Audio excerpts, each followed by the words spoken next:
Selamat datang kembali. Hari ini kita mau gali lebih dalam ya soal satu sosok kunci di balik layar Google. Betul, mungkin namanya nggak semua orang tahu, tapi perannya ini, wah, krusial banget.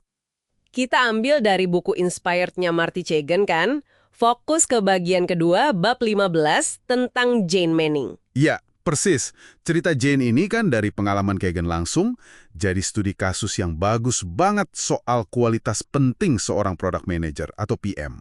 PM ya, mungkin buat Anda yang belum terlalu familiar, PM itu yang memandu pengembangan produk gitu ya, dari ide sampai jadi. Benar, dari ide, peluncuran, sampai seterusnya. Nah, misi kita sekarang ini mau coba pahami gimana sih kegigihan satu orang itu bisa mengubah arah perusahaan sebesar Google. Wah, ini pasti seru nih ceritanya. Oke, jadi siapa sih Jane Manning ini menurut Kagan? Apa yang bikin dia spesial banget di Google waktu itu? Jadi, Jagan itu gambarin Jane sebagai orang yang cerdas, kreatif, dan yang paling penting nih, gigihnya luar biasa. Gigih ya? Iya. Konteksnya juga penting banget. Ini kan Google lagi tumbuh cepet banget ya, masa-masa awal gitu. Terus muncul ide yang waktu itu cukup radikal lah. Google AdWords. AdWords, maksudnya iklan berbayar di hasil pencarian itu. Nah, itu dia. Iklan berbayar. Yang bikin ceritanya makin menarik, pendiri Google sendiri, Larry Page, sama Sergey Brin, itu awalnya nentang keras ide ini loh. Loh, ditolak. Padahal kan kita tahu sekarang AdWords atau Google Ads ya namanya sekarang, itu jadi sumber duit utama mereka. Kok bisa ditolak dulu? Nah, itu dia uniknya. Jadi, kekhawatiran utama mereka itu lebih ke filosofis gitu. Mereka takut kalau ada iklan, nanti hasil pencarian Google yang tadinya bersih, objektif, jadi kotor. Oh, jadi karena idealisme awal gitu ya, jaga kemurnian hasil pencarian? Betul banget. Mereka kan bangun Google dengan visi kasih informasi terbaik, bukan jadi papan iklan. Nah, disinilah kegigihan Jane itu diuji habis-habisan. Nah, ini nih bagian serunya. Di buku Inspired, kan Kagan nekenin banget peran orang kayak Jane ini. Ada kutipan bagus tuh. Oh iya, yang bilang, di balik setiap produk hebat, ada seseorang, biasanya di belakang layar, yang kerja keras ngatasin setiap keberatan. Gitu kan? Nah, iya, itu dia. Jadi gimana caranya Jane, seorang PM, bisa melawan resistensi sekuat itu? Apalagi dari pendirinya langsung. Cekan menunjukin kalau peran Jane itu jauh lebih dari sekedar, ngerancang fitur iklannya aja. Terus ngapain aja dia? Dia itu kayak navigator di tengah badai internal, gitu. Kerja keras banget di belakang layar. Kumpulin data, bangun argumen yang kuat, mungkin juga cari dukungan dari orang dalam lain. Pokoknya gimana caranya biar semua yakin. Kebayang sih tekanannya? Iya kan? Keberatan yang dia hadapi itu macam-macam loh.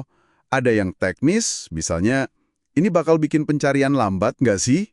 Ada yang bisnis, emang ada yang mau bayar buat ginian? Sampai ke yang filosofis tadi ya, benturan sama visi awal. Persis. Jadi berlapis-lapis banget tantangannya. Berarti ini bukan cuma soal punya ide bagus doang ya, tapi soal gimana jualan ide itu di dalam, terus nembus tembok penolakan yang tinggi banget. Cakin cerita nggak gimana persisnya cara Jane berhasil? Bukunya sih nggak detailin langkah per langkahnya ya. Tapi yang ditekankan tuh, itu tadi, kegigihannya nggak ada habisnya. Maksudnya?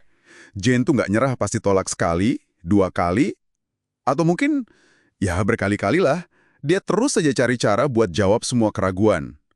Mungkin dia bikin prototipe awal, kasih lihat data pasar, atau bikin proyeksi bisnis. Sampai akhirnya dapat iya gitu ya? Sampai akhirnya dapat lampu hijau. Ini nunjukin banget pentingnya advokasi internal yang kuat. Nggak bisa cuma diem aja. Dan hasilnya, wah kita semua tahu lah ya, AdWords itu jadi mesin uangnya Google. Gede banget. Banget. Ini pelajaran penting banget nih buat Anda yang lagi dengerin. Inovasi besar itu seringkali lahirnya dari perjuangan internal yang alot.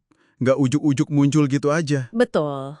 Butuh ada orang yang percaya banget sama idenya dan mau berjuang mati-matian buat itu.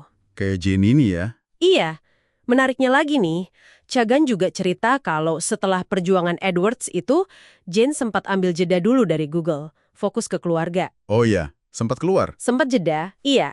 Tapi terus balik lagi ke Google. Kali ini dia bantu tim YouTube. Ini kayak ngasih gambaran lain lagi soal kegigihannya dia kan.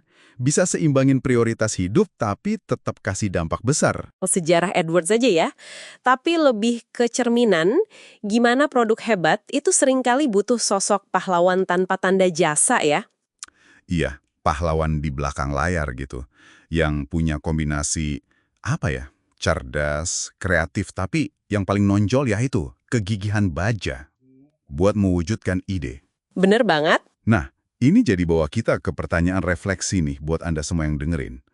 Coba deh pikirin, di lingkungan kerja atau proyek Anda sendiri, seberapa sering sih Anda lihat atau mungkin ngerasain sendiri adanya perjuangan tak terlihat kayak gini? Perjuangan di belakang layar ya. Iya, dan coba bayangin deh, apa yang bakal terjadi kalau aja sosok kunci kayak Jane ini nyerah di awal, pas ngadepin penolakan pertama itu.